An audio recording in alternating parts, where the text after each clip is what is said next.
kuwasalimu wale wote ambao wanaendelea kutufuatilia tangu siku ya kwanza tumeendelea kuwa hapa hadi siku ya leo. Bwana Yesu asifiwe. Amina. Tumaini tunazidi kubarikiwa na tunazidi kusikia lile neno ambalo Mungu alikusudia liweze kusikiwa. Unajua, mtu mzuri ni yule anayekuambia ukweli, japokuwa ukweli mara nyingi umekuwa ukiuma. Hakuna mtu anayeambia ukweli alafu akafurahia. Mara zote ukweli unaposemwa lazima ukuchome, na hiyo ndiyo kazi ya neno la Mungu kwa ajili ya kueleza kile ambacho Mungu anatamani watu wakifuate, hata kama kipendezi, lakini kama kitakuwa na msaada kwao, Mungu hatajiepusha kuwaeleza, ili pale watakapohukumiwa wasije kusema ya kwamba hatukuambiwa. Kwa hiyo tunapohitaji kwenda kuanza, basi ningependa tuombe, na baada ya ombi tutaanza kile ambacho Mungu anatamani tukisema.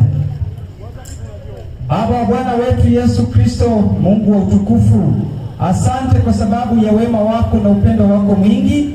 Hatimaye siku ya leo tena umetupatia kibali kwa ajili ya kusema na watoto wako. Maneno yote tutakayokwenda kuyasema, tusaidie tukayaseme sawasawa na makusudio yako, na yanapofika katika mioyo yao wakayapokee kama neno litokalo kwako, na kuyafanyia maamuzi na kuyaingiza katika utendaji katika maisha yao ya kila siku, ili wao miongoni mwa wale tutakaokwenda kuokolewa. Asante kwa sababu umesikia, tunaamini utakwenda kutenda, ni kupitia jina la mwana wako mpendwa Yesu Kristo. Amina. Amen. Basi kwa sababu tumekuwa ni wenye kuomba, na nipende kumshukuru Mungu kwa somo ambalo limeweza kutoka mbele yetu. Ni masomo ambayo yanakuwa hayavutii, lakini tunapaswa kusikiliza tu, haikosi kuna jambo tunaweza kulifahamu. Sasa kabla sijaendelea, hebu nisomee kitabu cha Mathayo 24. Isaya 24 mstari wa 19. Katika Isaya 24:19 kuna jambo nilikazie hapa, alafu tuweze kuona nini ambacho tunapaswa kufanya katika kipindi hiki. Katika Isaya 24 fungu lake la 19. Isaya 24:19. Anasomeka hivi mwalimu. Anasema, dunia kuvunjika inavunjika sana. Sikilizeni ninyi ambao mnahisi ya kwamba tutakuwepo tu hapa siku zote. Anasema dunia kuvunjika inavunjika sana. Dunia kupasuka imepasuka sana. Tunaambiwa dunia kupasuka, yani kama ni kupasuka imepasuka sana. Dunia kutikisika imetikisika sana. Dunia kama ni kutikisika imetikisika sana. Dunia inalewalewa kama mlevi. Tunaambiwa hii dunia inalewalewa kama mlevi, nayo inawayawaya kama machela. Tena inawayawaya kama machela, na mzigo wa dhambi zake. Sasa sikia, hii ndio nataka tusikilize vizuri. Kama tulikuwa tujaelewa point ni kwa nini dunia inawayawaya, kwa nini dunia inalewa kama mlevi, kwa nini dunia kupasuka inapasuka. Anasema kwa sababu mzigo wa dhambi zake umeilemea, nayo itaanguka wala haitainuka tena. Unadhani Mungu anazungumzia hii dunia kama hii? Mungu azungumzii hii kwamba hii eti ndio inalewalewa, kwamba hii ndio imekuwa na dhambi. Dhambi ziko kwa watu, kama mwalimu alivyoeleza. Dhambi ziko kwa watu, na kwa sababu watu wamekataa kufuata maagizo ya Mungu, wanaipelekea dunia kujawa na laana, wanaipelekea dunia kuonekana kama inawayawaya, kama inalewa. Ni kwa sababu gani? Watu wanaokaa katika dunia hiyo wamekataa maagizo ya Mungu. Moja ya agizo la Mungu ambalo watu wameendelea kuyakataa, na imefikia hatua watu wanatetea mpaka wanakwenda katika maserikali ili waweze kupewa haki zao. Nisomee kitabu cha Mathayo 19 mstari wa 4. Angalia jambo hili, na haya ni mambo ambayo yalifanyika Sodoma na Gomora, mambo yalifanyika katika kipindi cha Nuhu. Walimu wametuambia Mungu wa kuvumilia alipiga. Itakuwaje sisi katika kipindi hiki tuangaliwe kana kwamba Mungu ana upendeleo? Soma kama fika. Mathayo 19 fungu lake la 4 nasomeka hivi. Anasema, akajibu akawaambia, Yesu akajibu akawaambia, hamkusoma ya kwamba yeye aliyewaumba mwanzo? Hamkusoma. Wanaambiwa kuna watu hapa leo katika dunia leo wanajifanya kama hawakusoma. Anasema hamkusoma ya kwamba yeye aliyewaumba mwanzo aliwaumba mtu mume na mtu mke. Aliwaumba mtu mume na mtu mke. Mtu mume na mtu mke. Akasemaje? Akasema, kwa sababu hiyo mtu atamwacha baba yake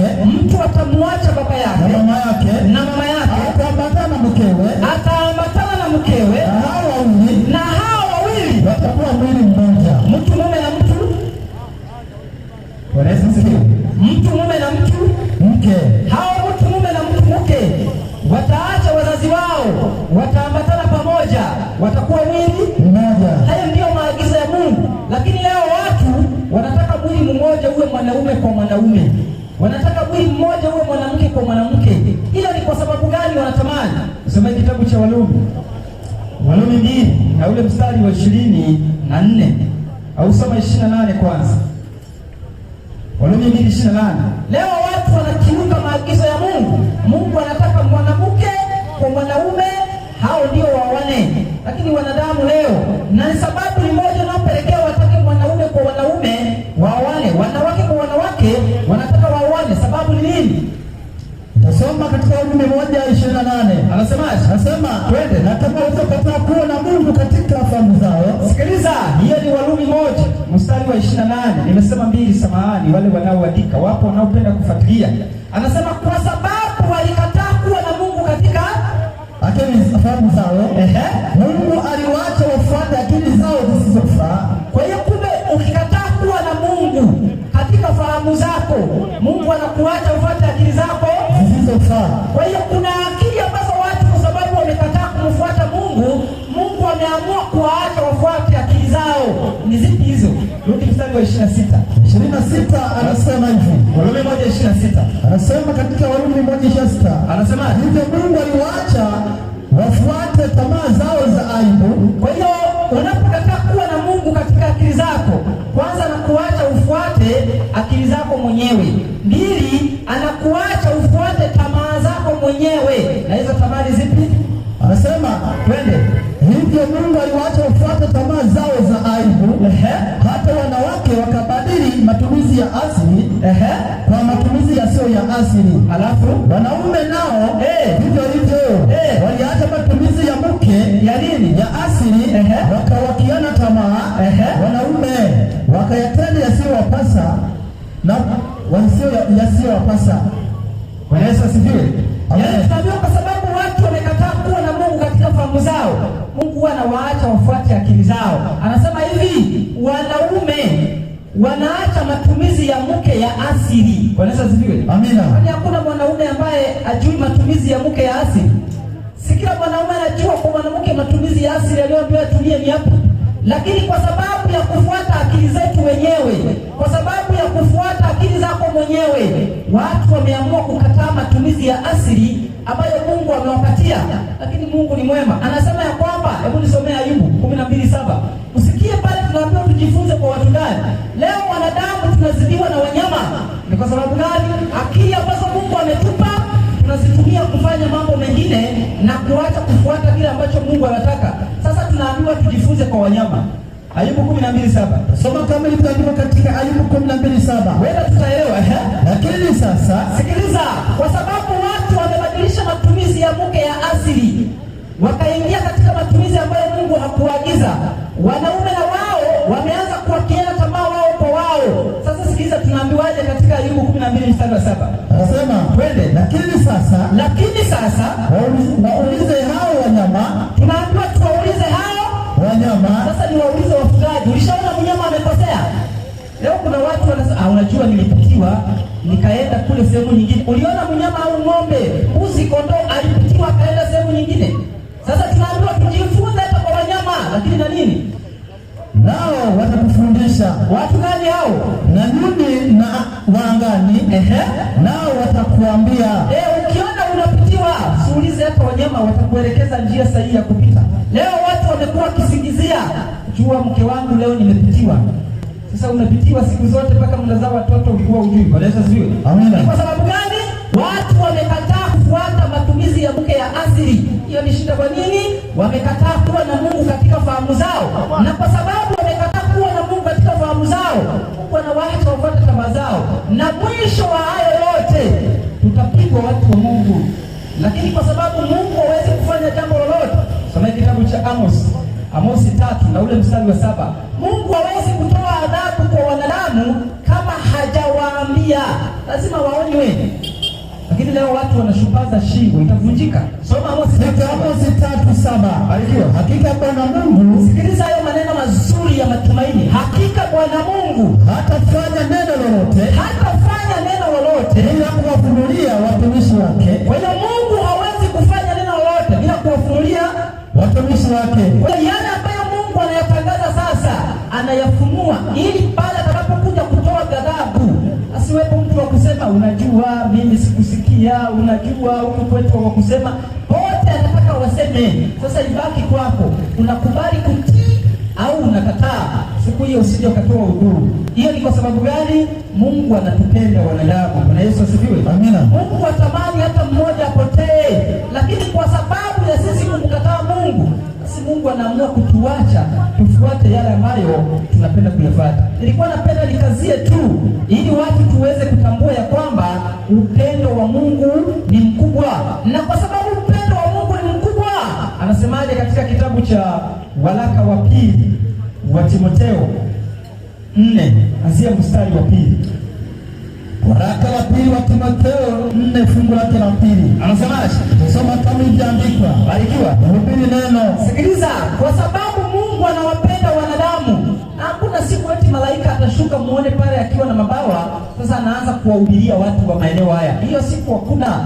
Kile ambacho Mungu anataka ni wanadamu ambao wamepitia uzoefu huo ambao bado watu wanaendelea kupitia, ili kupitia wao watakapokuwa wanatoa hayo maneno yaweza kuwasaidia na wengine washuhudie kwamba ni kweli huyu bwana alikuwa hivi, lakini sasa yuko hivi. Kumbe Mungu anaweza kutenda. Lakini malaika sitasema kwa sababu ni watakatifu, lakini Mungu anatamani hao uliokuwa ukiishi nao, hao uliokuwa unaona hawafai, hao ndio Mungu awatumie ili kupitia hao wewe uweze kujengwa. Anasema lihubiri neno, uwe tayari wakati ukufao. Anasema uwe tayari wakati ukufao, wakati usiokufaa na wakati usiokufaa. Karibia. Tunaambiwa tufanyeje? Karibia. Lakini leo ukikaribia, watu wanasema ya kwamba umevuka mipaka. Bwana Yesu asifiwe. Amina. Lakini Mungu anasema tufanyeje? Karibia. Alafu kemea. Na tufanyeje? Na kuonya. Alafu kwa uvumilivu wote. Kwa uvumilivu wote. Alafu na mafundisho. Alafu maana, sikiliza hiyo point. Kwa maana utakuja wakati watakapoyakataa mafundisho yenye uzima. Leo wakati ushafika. Bwana Yesu asifiwe. Amina. Mafundisho yenye uzima hayana washabiki. Walipo wanazungumza hapa, ungezani hapa wakikuwepo watu wananengua hapa, si unaona duara hili lingekuwa limetuzunguka kabisa kamba za kuweka watu wasifike. Lakini kwa sababu watu walishakataa mafundisho yenye uzima, hawana muda. Yaani unaweza ukahisi kana kwamba hawa watu ni wa namna gani, lakini tunawaambia ukweli ya kwamba ipo siku ambayo utatamani kusikia maneno kama haya, lakini utakuwa umekwisha kuchelewa. Wacha tuliwazo sasa hivi, watu wanakuja wanacheza dansi pale, unajiuliza hao wanaocheza ni watu wa kanisa au ni wachezaji wa Diamond ndio wamekuja hapa? Lakini watu bado hawafikirii, wanasema hiyo ndio yenyewe. Watu wa Mungu, yenyewe ni neno la Mungu. Anasema ya kwamba lihubiri neno wakati unaovaa na wakati usiovaa, maana utakuja wakati watakapoyakataa mafundisho yenye uzima. Alafu anaendelea kusema twende, watakataa maneno yenye uzima, ila kwa kuzifuata nia zao wenyewe. Watafuata nia zao wenyewe. Watafanyaje? Watajipatia walimu makundi. Sasa kwa sababu watakataa mafundisho yenye uzima, waanza kufuata nia zao wenyewe, wataanza kujipatia walimu makundi. Wanatafuta kile ambacho wao wanataka kusikia, na walimu wa namna hiyo hawakosi. Walimu wa kukuhubiria kile unachokitaka leo ndio wamekuwa wengi katika imani. Wanasema kile ambacho wasikilizaji wao wanataka kusikia, hawasemi kile ambacho Mungu anataka wasikie.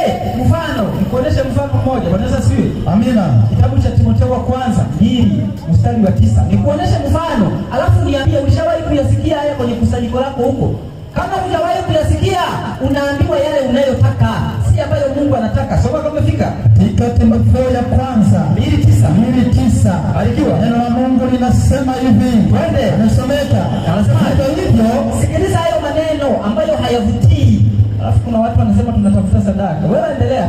Anasema vivyo hivyo wanawake wajipambe kwa mavazi ya kustiri. Anasema vivyo hivyo wanawake. Nazungumza na wanawake wanaokiri uchaji wa Mungu. Bwana Yesu asifiwe. Amina. Walioko katika makusanyiko hayo. Sasa nikuonyeshe, je, mnaambiwaga haya maneno au haya mnaacha kuambiwa msikwazike mkaacha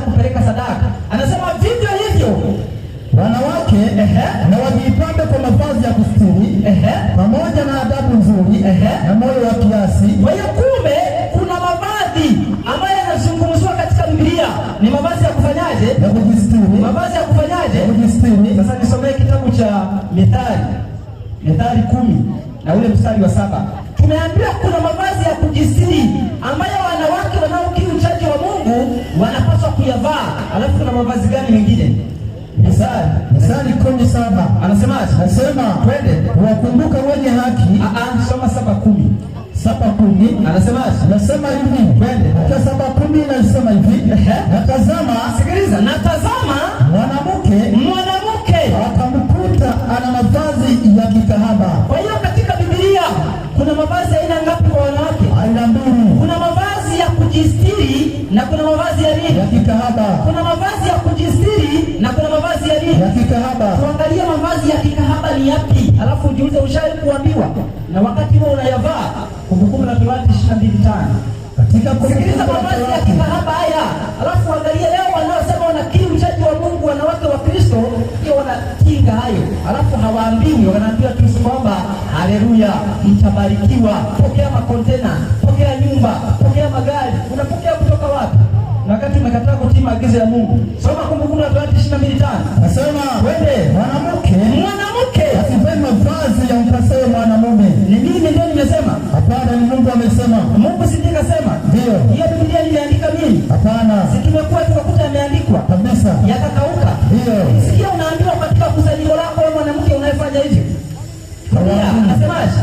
Wala mwanamume asivae mavazi ya mwanamke. Kwa hiyo Mungu amekataza, maana kufanya hivyo ni nini? Ni machukizo kwa Bwana Mungu wako. Alafu uambiwi, unaambiwa unajua sasa wewe ni mtu wa Mungu. Mungu aangaliaje mwili? Mungu anaangalia moyo. Mungu anaangalia nini? Moyo. Siwaambia ubaki tu nyumbani, sasa Mungu anaangalia moyo. Kwa nini unaenda unajisumbua kwenda kanisani? Ni maneno ya kutiwa moyo. Hebu nisomee kitabu cha Warumi 12:1. Si kwamba Mungu anaangalia moyo tu. Mungu anataka utoe vyote. Si moyo peke yake. Soma kama umefika. Kitabu cha Warumi 12 fungu lake la kwanza. 12:1 kitabu cha Warumi. Nasomeka hivi. Maneno ambayo leo hayavutii. Na watu waambiwi. Kwa sababu wakiambiwa hao ndio wanatoaga sadaka, wanakuja na magari, wanapaki pale nje, wanaingia. Sadaka 500. Bwana Yesu asifiwe. Amina. Alafu anavaa suruali. Utamwambia usivae, Biblia imekataza. Hapana. Sikamwambia tu unajua wewe ni mbarikiwa, wewe ni mtu wa Mungu, anaangalia moyo. Soma hilo, sema katika Warumi 12 fungu lake la kwanza. Barikiwa. Basi ndugu zangu, nawasihi kwa huruma zake Mungu. Nawasihi kwa huruma zake Mungu. Toeni miili yenu. Atoa moyo. Toeni miili yenu. Atoa moyo. Toeni miili yenu. Mbona uambiwi hayo? Mungu anataka utoe vyote, si moyo peke yake. Unadhani ukitoa moyo alafu mwili ukabakiza nyuma, huo moyo unaupelekaje? Unaweza ziwe? Amina. Si lazima upeleke vyote kabisa. Utapeleka mwili uchi? Hapana. Utapeleka na nguo? Ndio. Asieleweka. Kwa hiyo kile ambacho Mungu anatamani ni sisi tutoe vyote kwake, na amekataza mambo ya namna hiyo. Leo wanawake wakiambiwa wanaona kana kwamba wanaonewa. Kwa hiyo wachungaji wao hawagusi hapo, maana wanajua tukigusa hapa kapu litapungua uzito. Alafu leo kuna mtu anasema unajua hao wamekuja hapo wanasema ili wapate sadaka. Sadaka tukwambia haye. Sisi kazi yetu ni kukwambia upone. Ukubali ukatae, basi utufuate usifuate, acha. Lakini siku ya mwisho utakuja kujua kwamba ukweli ulikuwa ni nini. Kwa tunaambiwa lihubiri neno, uwe tayari wakati unaokuvaa na usiokuvaa. Karibia, kemea. Leo makemeo ndani ya madhehebu yamekosa. Leo watu wote ni watakatifu, wanaambiwa tu wao ni watakatifu. Nyinyi mtakwenda mbinguni. Sasa ukijiuliza hao watu, mbona huku hizi unatusumbua? Alafu watu wanatiwa moyo nyinyi mbinguni yenu. Ni kwa sababu gani? Watu wameshindwa kufuata kile ambacho Mungu anataka wakifuate. Na shida ni nini? Wale wanaowaambia wameanza kuambia maneno laini. Isaya 30:10. Katika Isaya 30:10. Twende. Fiki hapo mwalimu, katika Isaya 30:10 nasomeka hivi. Tuna wiki mbele. Bwana Yesu asifiwe. Amina. Tuna wiki tena mbele. Tunasema tu, yaani wewe ukikwazika mwenyewe. Soma kama fika. Nasema hivi. Twende. Waambia waonaji. Wanawaambia waonaji. Msione. Anasema msione mambo ya haki. Msione mambo ya haki. Waambieni maneno laini. Wanataka waambiwe maneno laini. Wanataka waambiwe maneno laini. Hubirini maneno yadanganyayo. Hubirini maneno yadanganyayo. Haya ndio leo watu wanataka waambiwe maneno laini. unajua nyinyi ni wabarikiwa, nyinyi mbingu ni yenu, unajua nyinyi hapana. Lazima mkemewe pale mnapokwenda kinyume. Kwa hiyo tunaambiwa kuna mavazi ya kikahaba na kuna mavazi ya kujistiri. Amina. Waulize, leo wanasema eti kuna suruali za wanawake. Kuna suruali za nini? Za wanawake. Kisa ni kubwa. Sasa hizo kubwa huku nyuma waga zinakaaje? Zinasitiri kweli? Ni hatari. Wanawake wanapaswa wavae nini? Na humu 3-5. Na humu 3-5 nifike hapo marino. Hakuna kusema kuna za wanawake na wanasifi nini. Wanawake wanapaswa wavae linda. Si kuvaa suruali za wanaume. Tutawaonesha hapo. Soma kama umefika. Katika Naumu 3:5 marino. Anasemaje? Anasemeka hivi, twende. Tazama. Tazama. Mimi juu yako. Sema Bwana wa majeshi. Mungu anawaambia wana wa Israeli walikuwa kama mke kwake, na watu wa Mungu wanafananishwa na mwanamke. Anasema ya kwamba mimi ni juu yako. Anasema ni juu yako. Anasema Bwana Mungu, twende. Anasema nami nitafunua marinda yako. Rudia andiko. Nasema twende. Nami nitafunua marinda yako. Nitafunua marinda yako. Nitafunua marinda yako. Wanawake wanapaswa wavae linda. Si kuvaa suruali za watu gani? Bwana asifiwe. Amina. Nasoma kitabu cha Danieli 3. Katika Danieli 3:21 mwalimu. Soma kama umefika. Fika hapo katika Danieli 3:21. Watu wanaweza wakasema sasa wanaume ni nguo gani? Ndio leo kuna watu bado wana maswali. Soma kama umefika. Fika katika Danieli 3:21. Anasomeka, basi watu hao wafungwa hao Shadraka, Meshaki na Abednego, ambapo walikataa kuabudu sanamu mfalme Nebukadneza aliyosimamisha. Anasema basi watu hao wakafungwa hali wamevaa suruali zao. Kwa hiyo wanaume wanavaa nini? Suruali. Wanawake wanapaswa wavae nini? Linda. Lakini leo ukiwaambia, alafu cha ajabu, Vanessa ziwe. Amina. Si kwenye choo, si kuna choo zile za kulipia. Ndio. Kuna choo ya wanaume wamechora hapo nini? Mwanaume amevaa suruali. Na ya mwanamke amechora nini? Mwanamke amevaa sketi. Ulishaona mwanamke mwenye suruali ameingia kule kwa wanaume? Hapana. Kwa nini asiingie na ameivaa? Ni hatari. Wao wanaingia tu na huko. Kabisa.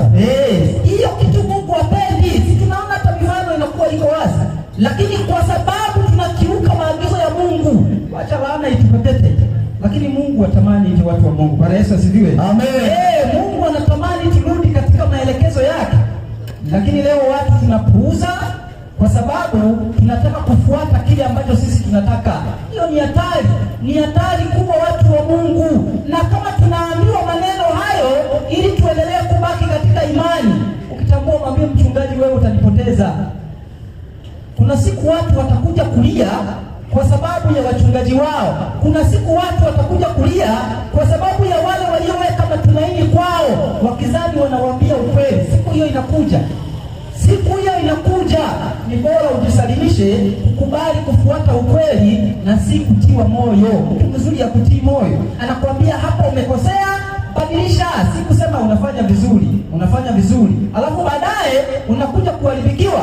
Rudi katika kitabu cha Timotheo wa kwanza, teremka pale mstari wa 9 na kuendelea. Katika Timotheo ya pili 4 fungu lake linalofuata hapo. Rudi ya kwanza, bado ina maneno nataka ni sawa. Katika Timotheo ya kwanza 2:9 anasemaje? Anasema hivi, twende. Ndio wanawake jipambe kwa mavazi ya kustiri. Watu wameshajua wanawake wanaokiri uchaji wa Mungu. Kuna mavazi ya kikahaba na kuna mavazi ya kujistiri. Kwa hiyo haya mavazi ya kikahaba, wewe kama ni mtu wa kanisa, mtu wa imani, achana nayo, waachie wale ambao yanawafaa.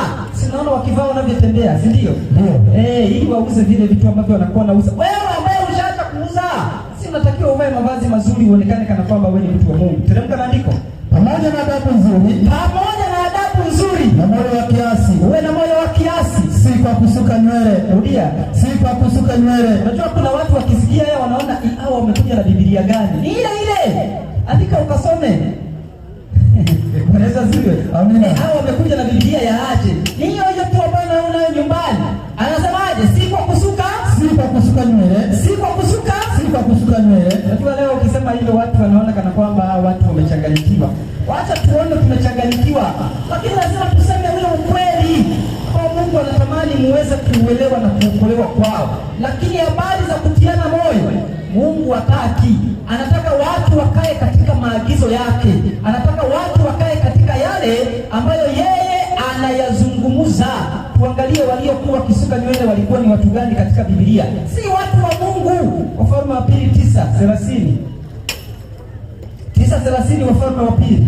Katika Wafalme wa pili 9:30. Hao waliokuwa wanapamba vichwa, wanasuka nywele walikuwa ni watu gani? Anasema twende hata Yehu alipofika Yezreeli. Anasema hata Yehu alipofika Yezreeli, Yezebeli akapata habari. Kuna mtu anaitwa nani? Yezebeli. Mwanamke mmoja anaitwa nani? Yezebeli. Anasema Yezebeli akapata habari, akatia uwanja. Huyo Yezebeli alipopata habari akatia nini? Uwanja. Alafu machoni mwake akapamba kichwa chake. Huyo Yezebeli akapamba kichwa chake akatia nini? Uwanja. Akapamba nini? Kichwa chake. Sasa huyo Yezebeli huyo alikuwa ni mtu gani? Wafalme wa pili 9:22. Wafalme wa pili 9:22. Si watu wa kanisa wanaofanya hivyo. Wacha muone huyo Yezebeli alikuwa ni nani na hayo aliyoyafanya. Akatia wanja, akatengeneza na kichwa chake vizuri ili kipendeze. Huyo Yezebeli alikuwa ni nani? 9:22 Wafalme wa pili. Anasema twende. Ikawa Yoram alipomwona Yehu akasemaje? Je, ni amani Yehu? Ni amani Yehu. Akajibu akasemaje? Amani gani? Maadamu uzinzi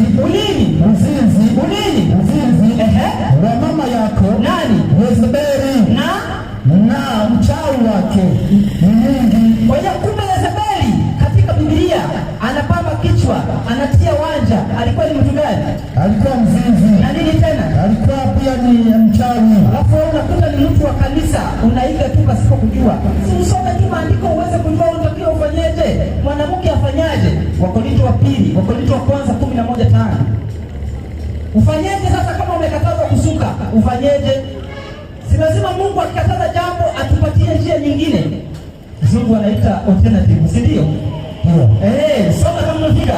Ndio kwanza 11:5. Afanyeje mwanamke kwa sababu ameambiwa asisuke? Na waliokuwa nasuka katika Biblia walikuwa ni watu gani? Wachawi na wazinzi. Soma sasa afanye nini? Katika Wakorintho ya kwanza 11 fungu lake la 5. Sikiliza wewe mwanamke unayenisikia, unayesemaga Bwana Yesu asifiwe. Twende. Bali kila mwanamke asalipo au anapohutubu bila kufunika kichwa huaibisha kichwa chake. Kwa maana ni sawasawa na yule aliyenyolewa. Maana mwanamke asipofunikwa nini na akate nywele. Kwa hiyo mwanamke anapaswa afanyeje? Afunikwe. Akiona kufunika ni kazi, afanyeje? Akate nywele. Hiyo ndio Biblia inafundisha hivyo. Si unakaa na nili hapo unasema ya kwamba unakwenda kusuka. Hiyo Mungu akubali.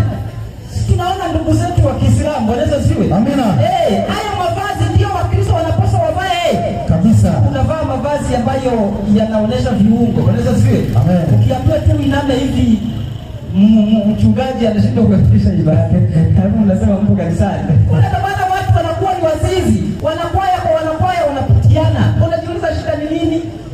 Wewe mtu anacheza mpasuo mpaka hapa akifanya hivi, huyo aliyeko nyuma anaona nini? Ni hatari. Si watatafutana baadaye kabisa. Mungu anakataza mavazi ya kujistiri. Kuna wenzetu wanavaa vizuri. Anakuvalia ushungi, amefunika vizuri. Waweza siwe? Amina. Mungu inafika mpaka huku inastiri viungo, mpaka huku. Leo Wakristo wamekuja wakaambiwa Mungu anaangalia moyo. Nini? Ni kwa sababu gani? Watu wanataka wawaibie. Ukiambiwa hivyo, unaanza kuona nini nilivyo mzuri hivi mguu wa bia. Alafu leo nianze kujifunika kwenye majuba. Si itakuwa ni aibu. Ni bora uache kwenda kanisani, uendelee kuvaa vitopu vile wanavyovaa watu gani? Wazizi na makahaba. Wanaweza sio? Kama wewe ni mwanamke unayekiri uchaji wa Mungu na unatamani kwenda mbinguni, achana na mavazi ya namna hiyo, rudi katika mpango wa Mungu ambao watu wa Mungu wanapaswa kuenenda.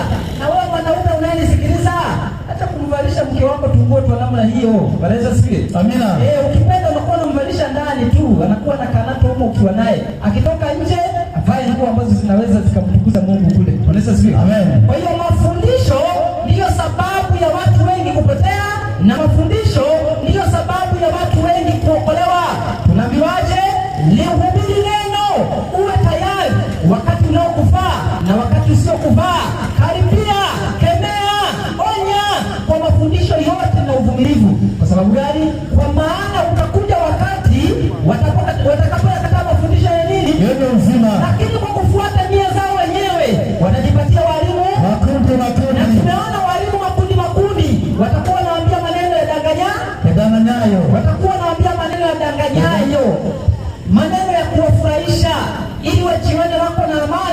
lakini kumbe ni hatari, ni hatari kubwa. Bwana asifiwe. Amina. Lakini neno linatuambiaje? Tulihubiri nini? Neno. Tulihubiri nini? Neno. Kwa sababu utakuja wakati, na huo wakati ushafika. Bwana asifiwe. Amina. Hilo neno ni nini? 17:17 Yohana. Katika kitabu cha Yohana 17:17. Twende. Nasomeka hivi. Katika Yohana 17:17. Anasema, watakase kwa ile kweli. Sikiliza, watakase kwa ile kweli. Neno lako ndiyo kweli. Kwa hiyo kumbe tunapoambiwa tulihubiri neno, tunaambiwa tukahubiri nini? Neno la Mungu. Ambalo ndio ukweli. Ndio ukweli. Ambalo ndio ukweli. Ndio ukweli. Na Yesu aliwaambia hivyo Wayahudi katika kitabu cha Yohana 8:32. Katika Yohana 8:32. Yohana 8:32. Inasomeka hivi. Twende. Katika Yohana 8:32. Anasema, neno la Mungu linasema, na alisema tena mtaifahamu kweli. Kwa hiyo neno la Mungu ndio tunaambiwa ni kweli. Ni kweli. Tunaambiwa tena mtaifahamu kweli. Nayo hiyo kweli itawaweka huru. Kwa hiyo mtu wa Mungu ukifahamu kweli, kweli inakuweka huru na madhehebu ya uongo. Kweli inakuweka huru na mafundisho ya uongo. Lakini kwa sababu watu hawajitabishi kutafuta ukweli, wengine wanakwamba unajua wanaotakiwa kusoma ni wachungaji tu. Wao ndio wanasoma Biblia, wanakuja kutufundisha. Usiache watu wasome kwa ajili yako. Na wewe una wakati wa kusoma na kuchunguza. Si kwamba watu wakasome huko alafu ndio waje wakuambie. Hapana, ukisubiri hivyo mtu wa Mungu, unachoambiwa unapokea pasipo kukichunguza, unapotea asubuhi kweupe. Kuwa na muda wa kuchunguza. Je, maandiko ndivyo yanavyosema ninavyoambiwa? Wakati mwingine tunaambiwa maneno ambayo hayapatani kabisa na neno la Mungu, lakini kwa sababu ya ukaidi, watu wanaendelea kukaidi na kufuata mafundisho ya uongo ambayo hayapatikani katika Biblia. Bwana Yesu asifiwe. Amina. Kwa hiyo tunaambiwa mtu anapoifahamu kweli, hiyo kweli itamweka nini? Huru. Inakuweka huru. Unaendelea kuwa na amani na unakaa katika ukweli. Kwa hiyo ukiondoka katika ukweli wa Mungu, hauwezi kuwa huru hata siku moja. Utaendelea kuwa mfungwa, na Yesu anasema ya kwamba yeye alikuja ili wale waliofungwa waweze kufunguliwa, waweze kupata uhuru. Kwa hiyo kile ambacho kinatuokoa lazima tukubali kulisikia neno la Mungu hata kama linachoma. Soma kitabu cha Waebrania 4:12. Katika Waebrania 4:12. 4:12 kitabu cha Waebrania. Alifika hapo mwalimu katika Waebrania 4:12. Anasemaje? Anasomeka hivi katika Waebrania 4:12. Twende. Neno la Mungu linasemaje? Anasema hivi mwalimu. Anasema twende. Anasema maana, sikiliza, tumeambiwa tulihubiri neno, tunapewa sifa ya neno. Anasema maana neno la Mungu li hai. Neno la Mungu li hai. Tena lina nguvu. Neno la Mungu lina nguvu. Tena lina ukali. Kuliko upanga wowote. Alafu ukatao kuwili. Tena linachoma. Neno la Mungu linafanyaje? Linachoma. Leo watu wanataka wakiambiwa maneno wao wanasikia raha kwenye mioyo. Hapana, inatakiwa ukiambiwa neno likuchome. Unaposikia mahubiri yanahubiriwa mnatoka mnafurahi, ujue hakuna kitu ambacho kitakusaidia. Inatakiwa usikie jambo unaondoka unasema lakini lile japokuwa limeniumiza, limekuchoma, ulifanyia kazi. Leo watu wanataka waende wanaburudika tu, ni kuburudika tu. Hapana, anasema neno la Mungu li hai, tena lina nguvu, linachoma. Alafu hata kuzigawanya nafsi na roho. Tena lina uwezo wa kuzigawanya nafsi na nini? Na roho. Kwa hiyo ni neno la nini na nani hilo? Neno la Mungu. Kwa hiyo ukikataa kusikia neno la Mungu, haliwezi kuchoma. Na wengine wakisikia neno linachoma, wanasema amekuja kutukana, si ndio? Kabisa. Hebu nisomee kitabu cha Yeremia 6 mstari wa ngapi? 10. Soma kama umefika. Fiki hapo katika Yeremia 6:10. Hatujaja kuwatukana watu wa Mungu. Najua siku zote ukweli unageukaga kuwa ni matukano tu, kwa sababu unakufikia wakati ambao unakuwa hujajiandaa. Sasa lazima ukubali kuupokea tu hivyo hivyo, maana ndiyo neno la Mungu lilivyo. Huwa halimbembelezi mtu kwamba sasa inatakiwa uwe hivi. Linapoeleza limeeleza, kinachohitajika ni utii. Soma kama umefika. Yeremia 6:10. Anasemaje? Niseme na nani na kushuhudia? Anasema niseme na nani na kushuhudia? Wapate kusikia. Tazama. Sikio lao halikutahiriwa. Sikio lao halikutahiriwa. Wala hawawezi kusikiliza. Wala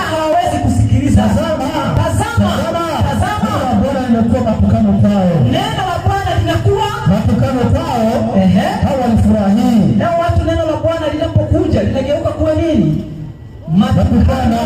Alafu wanashindwa kufanyaje? Kufurahia. Hapana, neno la Mungu lifurahie tu kwa jinsi linavyokuja. Linahitaji likuokoe, linahitaji likuondoe katika uovu, linahitaji likutengeneze ili uzaliwe mara ya pili. Yakobo 1:18. Neno la Mungu ndilo linalokuzaa, linakubadilisha na kukufanya upya, yaani jinsi ulivyo. Kwa maana leo uovu unazidi kuongezeka kwa sababu watu wanajifunza mafundisho ya uongo kiasi kwamba hakuna siku watabadilika, watakuwa ni wale wale tu siku zote. Maana hawaambiwi yale yanayopaswa kufanya, ila wanaambiwa yale wanayopenda kusikia. Sasa hakuna siku utazaliwa mara ya pili, maana yake uwe na badiliko. Sasa kama umefika nini kinatokea? Yakobo 1:18. Twende. Kwa kupenda kwake mwenyewe, kwa kupenda kwake mwenyewe alituzaa sisi kwa neno la kweli. Tunazaliwa kwa neno la nini? La kweli. Alafu umekataa neno. Unataka uwe unaambiwa tu mapambio. Kama unampenda Yesu sema amen. Amen. Hivyo tu unatoka nyumbani unarudi. Hakuna siku litakubadilisha. Kitakachokubadilisha, kubali kulisikia neno vivyo linavyokuja, hata kama linachoma uweze kulitii. Wanaweza ziviwe. Amina. Wanaweza ziviwe. Amina. Wanasema tuwe tayari kulihubiri nini? Neno. Tuwe tayari kulihubiri nini? Neno. Na tutumie neno la kweli. Soma kitabu cha Timotheo wa pili, na hisi itakuwa ni 2:15. Hebu kimbia hapo. 2:15. Timotheo anasema jitahidi, sikiliza, jitahidi kujionyesha kuwa umekubaliwa na Mungu. Huwa umekubaliwa na nani? Na Mungu. Mtendakazi asiye na sababu ya kutahayari. Nazungumza na watendakazi ambao wanalea kondoo za Mungu. Wanaweza ziwe. Amina. Wengine wanakula. Hapana, kondoo za Mungu haupaswi kula. Anasema ya kwamba jitahidi kujionyesha kuwa umekubaliwa, mtendakazi asiye na sababu ya kutahayari. Ukifanyaje? Ukitumia. Kwa nini? Ukitumia kwa halali neno la kweli. Kwa hiyo kumbe Mungu anataka tuwe watendakazi, lakini tulitumia kwa halali neno la nini? La kweli. Kumbe kuna uwezekano wa watu kuwa wanalitumia isivyo halali neno la nini? La kweli. Mfano, Timotheo wa kwanza 3, anza mstari wa 1 mpaka wa 5. Alafu tuangalie, je, huko uliko hilo neno linavyosema ndivyo mnavyofanya? Kama hamfanyi hivyo, wewe usubiri tu, siku ile inakuja kama hautakubali kufanya toba na kubadilika. Soma kama fika. Timotheo ya kwanza 3 fungu lake la kwanza. Anasemaje? Neno la kuaminiwa. Ni neno la kuaminiwa. Mtu akitaka kazi ya askofu, mtu akitaka kazi ya askofu, mtu akitaka kazi askofu, atamani kazi njema. Alafu basi impasa askofu awe, imempasa askofu awe mtu asiyelaunika, mume mke mmoja. Wewe uko askofu, ni mume wa mke mmoja au ni mke wa mume mmoja? Sikia maandiko, anasema kwamba askofu, na askofu ni mwangalizi wa nini? Wa kanisa. Huyo askofu mwangalizi wa kanisa, huyo mchungaji awe ni mwanaume mwenye mke mungapi? Mmoja. Alafu wewe huyo wako ana mke mmoja au ndiyo mwanamke? Acheni kufanya hivyo. Teremka na andiko. Ndio kusema twende. Awe mke mmoja. Awe mume wa mke mmoja. Mwenye kiasi. Busara. Twende. Mtu wa utaratibu. Twende. Mkaribishaji. Ajuaye kufundisha. Siwe mtu wa kuzoelea ulevi. Twende. Si mpiga watu. Bali awe mpole. Alafu siwe mtu wa kujadiliana. Wala asiwe mwenye kupenda fedha. Mwenye kuisimamia nyumba yake vyema. Awe ni mwenye kusimamia nyumba yake vyema. Twende. Atoaye kutiisha watoto katika usalimu. Twende. Shetani ashindwe. Neno la muhimu linataka lisisikike. Ashindwe kabisa. Kusema watu wasikie. Twende. Anaendelea kusema. Anasema yaani mtu asiyejua kusimamia nyumba yake mwenyewe ataipata la Mungu. Rudia tena. Yaani mtu asiyejua kuitunza kanisa la Mungu. Rudia vizuri. Anasema yaani mtu asiyejua kufanyaje kusimamia nyumba yake mwenyewe atalitunzaje kanisa la Mungu? Kwa hiyo kumbe askofu ni mwangalizi wa nini? Wa kanisa. Ni mchungaji wa nini? Wa kanisa. Na askofu anapaswa ni mwanaume mwenye mke mungapi? Mmoja. Tena anajua kusimamia watoto wake vyema. Maana asipojua hataweza kusimamia kanisa la Mungu. Huko uliko askofu huyo ni mwanaume ana mke mmoja au umeweka mwanamke? Mmeshindwa kutumia kwa halali neno la nini? La kweli. Alafu ukisema inasema mnatukana. Hakuna anayewatukana. Lazima watu waambiwe ukweli, waokolewe. Kama mtaendelea kufanya mambo ya namna hiyo, mtapotea. Hebu nisomee kitabu cha Timotheo wa kwanza 3. Somee mstari wa 8 mpaka wa 12. Tuangalie sifa ya shemasi. Alafu angalia shemasi huko mliko. Ni maandiko yanaelekeza au mnafanya kama mlivyoshauriana? Soma kama umefika. 3 fungu lake la 8. Anasema vivyo hivyo mashemasi na wao wastahili wenye kauli mbili, si watu wa kutumia mvinyo sana, si watu wanaotamani fedha ya aibu, wakiishika siri ya imani katika dhamiri safi. Hawa pia hawajaribiwe kwanza, alafu baadaye watende kazi ya shemasi, wakiisha kuonekana kuwa hawana hatia. Hivyo wake zao, kwa hiyo hao mashemasi wanawake zao na wao wastahili, alafu si wasikiziaji, watu wa kiasi, waaminifu katika mambo yote. Alafu mashemasi na waume wa mke mmoja, alafu anasema waume wa mke mmoja, lakini wasimamie watoto wao vizuri. Kwa hiyo hata mashemasi pia wanapaswa wanaume wenye mke mmoja wakisimamia watoto wao sema huko mliko. Wao mashemasi wanamke, hao mashemasi ni wanaume. Au mlikaa mkafikiria tu kwamba tufanye hivi? Kama mlifanya hivyo, malizia andiko la mwisho kulingana na muda. Naona naambiwa muda. Someni kitabu cha Marko 7 na ule mstari wa 7 mpaka wa 8. Marko 7:7 hadi 8. Kumbe dakika bado ninazo. Soma, nasemaje? Nasema kama ilivyoandikwa kwa jina la Yesu. Twende. Nao waniabudu bure. Nao waniabudu bure. Wakifundisha mafundisho yaliyo maagizo ya wanadamu. Kwa hiyo mafundisho yanayokuwa maagizo ya wanadamu, ibada yako ni ya nini? Ni bure. Ibada yako ni ya nini? Bure kabisa. Kama utakubali kutengeneza, utapotea. Lakini kwa sababu Mungu ni upendo, anatamani watu turudi katika misingi ya mitume na manabii na Kristo Yesu akiwa ni jiwe kula wapi? Amen. Tusibaki katika mawazo ya watu wanataka tufanye hivi. Tunapaswa kuangalia, je, hivi ndivyo Bwana asema? Na kama Bwana hasemi hivyo, hakuna haja ya kuendelea kufanya hivyo. Lazima mkubali kufanya badiliko na kurudi katika ukweli. Kwa maana nasikia tunaitwa wana matengenezo. Tunarudisha ukweli ambao watu wameukanyaga kwa muda mrefu. Kwa sababu shetani ana watumishi wake. Uliambiwaje katika Mathayo 24 mstari wa 15?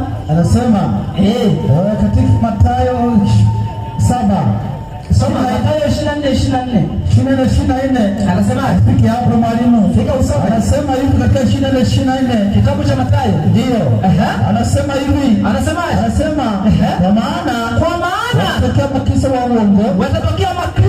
uongo na manabii wa uongo, nao watatoa ishara kubwa na maajabu, wapate kuwapoteza yamkini wale wateule. Kwa hiyo tunaambiwa siku za mwisho watatokea manabii wa uongo na makristo wa uongo, watafanya ishara na kuwapoteza wengi, yamkini hata watu gani? Wateule wa Bwana. Alafu watu baada washituki kwamba hao makristo Yesu waliotabiri wamekuja hawajaja, au manabii wa uongo wameshakuja hawajaja. Kama wamekuja, nini tunapaswa kufanya? Tunachopaswa kufanya ni kurudi katika neno la Mungu, maana neno la Mungu ndilo litakalo kuthibitisha kuwa uko salama. Si mtu anasema hivi. Kama neno halitasema, kimbia mara moja, rudi katika neno. Neno linasemaje? Hapo ndipo kutakuwa na wokovu. Lakini kusikiliza watu wanasema nini, eti kwa sababu wamesoma mno, wanaweza siwe. Wanafunzi wa Yesu walikuwa wanaonekana ni watu wa kawaida sana. Lakini maneno waliokuwa wakiyasema ndiyo iwashangaza watu. Hebu nisomee Matendo ya Mitume. Matendo ya Mitume ni 4:13 au 5:13. Katika Matendo ya Mitume, hebu angalia kati ya mafungu mawili, 4:13 au 5:13. Anasema 5:13. Anasemaje? Anasema twende. Anasema hivi, katika wote wengine hapana hata mmoja. Hebu angalia 4:13. Anasemaje? Anasema hivi, basi walipoona ujasiri wa Petro. Sikiliza, anasema basi walipoona ujasiri wa Petro na Yohana na kuwajua ya kuwa ni watu wasio na elimu. Walikuwa wanaonekana ni watu wasio na nini? Na elimu. Alafu wasio na maarifa. Tena walionekana ni watu wasio na maarifa. Wakastaajabu kwamba wakawatambua kwamba walikuwa pamoja na Yesu. Kwa hiyo ukiwa pamoja na Yesu, maneno anayosema watu watafanyaje?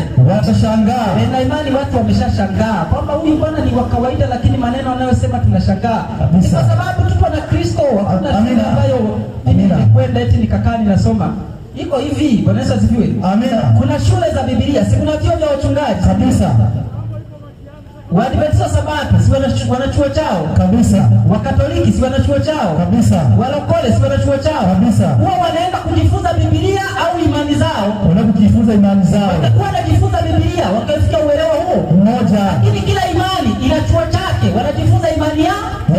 Ukiwa kwa Kristo atakufundisha imani yake. Hivyo tu. Kwa hiyo kama unahitaji kutulia katika ukweli, kaa kwa Kristo, Kristo atakufundisha ukweli. Amina. Wale wote ambao wameendelea kusikia ni wasi watu wa Mungu. Wakati wa kuamka usingizini umewadia, na wakati wa wokovu ni sasa.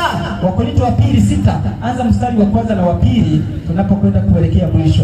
Wakati wa kuamka usingizini ni sasa. Hakuna wakati mwingine ambao unatamani kuamka. Haya, unapolisikia neno na ukatambua ni kweli, chukua hatua kulifuata neno, maana shetani siku zote yupo kwa ajili ya kuzidondoa zile mbegu zinazoanguka.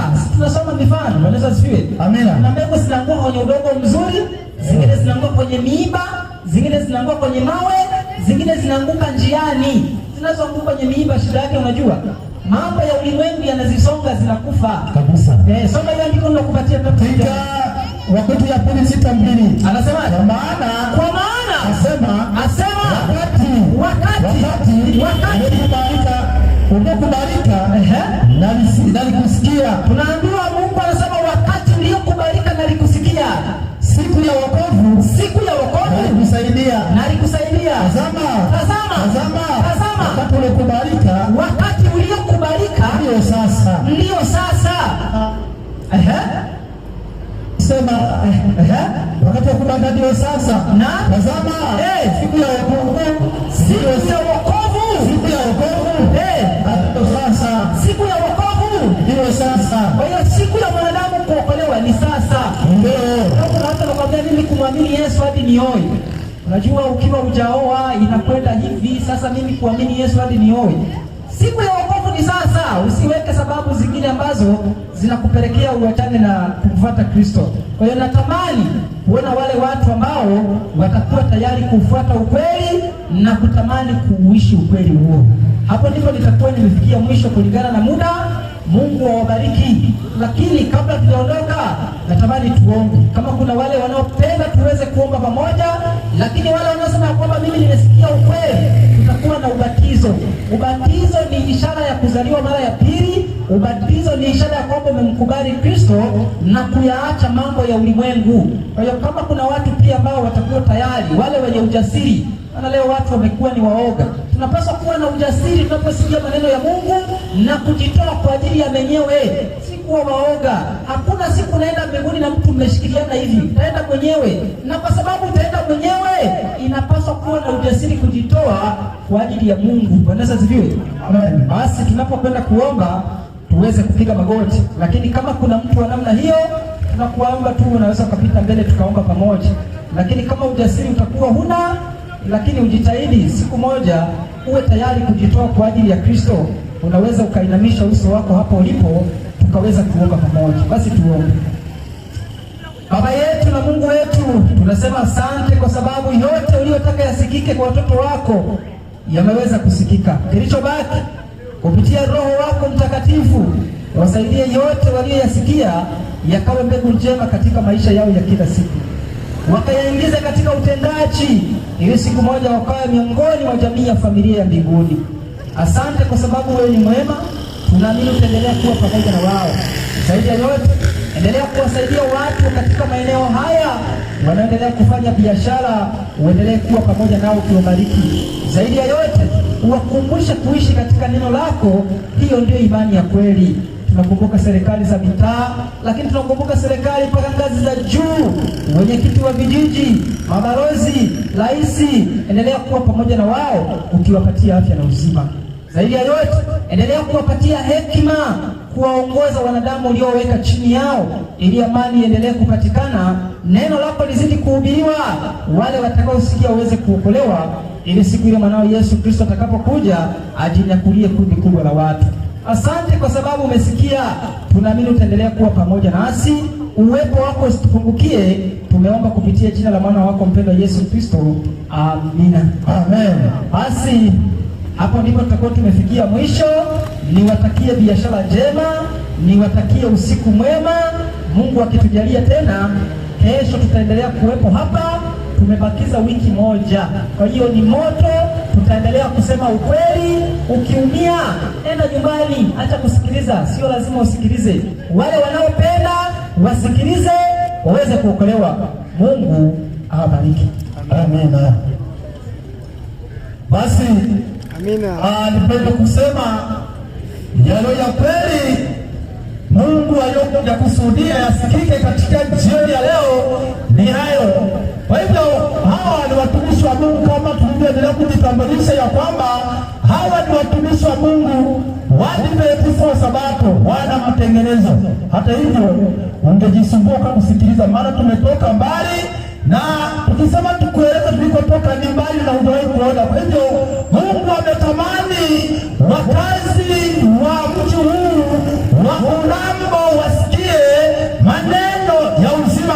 Kwa hivyo nipokupendekezea usiwe miongoni mwa wanaojipanga kukataa maneno ya uzima, lakini tumeshazoea kuwaambia kuwa kutakuwa na ubatizo mwishoni mwa mafundisho haya. Kuna watu watakwenda kuzaliwa mara ya pili. Kwa hivyo nikasema kuna namba ambayo huwa tunataja kwa ajili ya wale ambao wanaogopa kupita mbele hapa, ili kwa namba hiyo watutafuta hatimaye waweze kuzaliwa mara ya pili. Namba yenyewe ni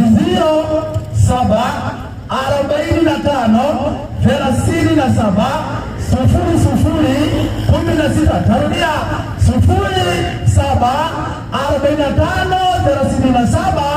0745370016. Hiyo ni namba